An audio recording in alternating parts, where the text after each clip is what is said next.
Sa hirap ng buhay. Nagtitinda po ng candy yung asawa ko. Bili na po kayo, candy. Okay. Ano yan? 1, 2, 3. Bye! Finger heart kayo sa akin and ace! So, okay guys, eto, another day, another vlog tayo. Yan, pansin nyo naman Daddy Jepo nyo, busy inaayos yung kanyang buhok. Kasi nga paalis kami nito ni Mami at saka ni Boss Gino ko. At ayun, pa-AA pa si Mrs. It means masayang masaya na naman siya. So ito guys, bali ang aming unang pupuntahan ngayon, papadentis muna kami. At ayun, on the way na nga kami dahil nga sobrang nabisi namin. Yan, ngayon pa lang kami nakapagpa-adjust guys. At mabilisan na lang guys, nandito na kami sa dentist. So after nun guys, yan, dito lang kami niyan. Waiting lang kami ni Mami at ni Boss Gino at pagpasok, yun. Unang salang si Mami yan. Good luck mamaya. So after nun guys, yan, si Daddy Jepoy nyo naman. So eto guys, after nyan, mabilisan na lang. Brace check. Yan, ako. Sa ngayon ay hindi pa gaanong masakit yan. Pero mamaya magkakaroon yan ng konting kirot sa iyong ngipin. So after nun guys yan, pauwi na pala kami dito guys. Yan, tuloy-tuloy lang kami dito. At pansin nyo naman, diba? Ang ganda talaga ng Balentong San Fernando. So yun guys, mabilisan na lang. Nandito na kami sa aming village. So ayun, napagpasyahan pala ng aming team guys na kumain na lang sa labas. So dali-dali na kaming nagsara dito. Actually, maaga pa yan guys, mga 7 o'clock.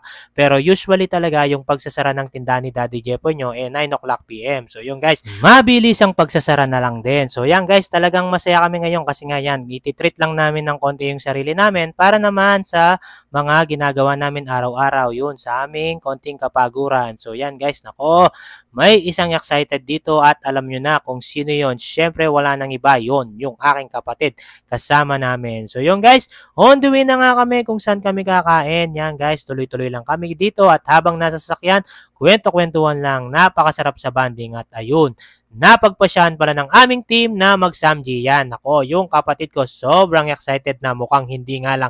At ayan pala yung asawa ko guys, nagtitinda yata ng candy.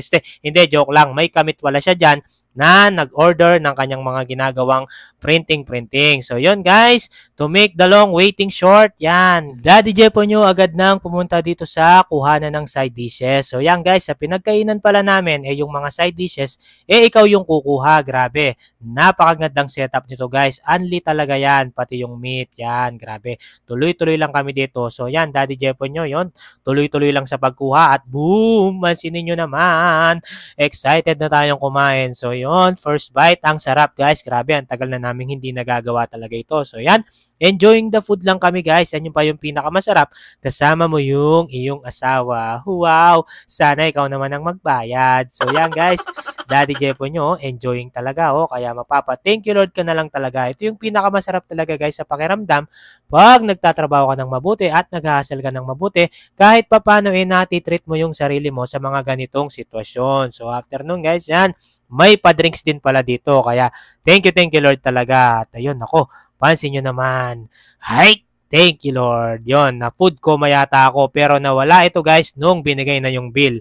Ako pa rin pala yung magbabayad. Si Boss Jepoy daw nila. So yan guys, mabilisan na lang. Ito pala yung pinractice namin kanina. So bye-bye. Finger out kayo sa amin. And God bless you po. Ingat!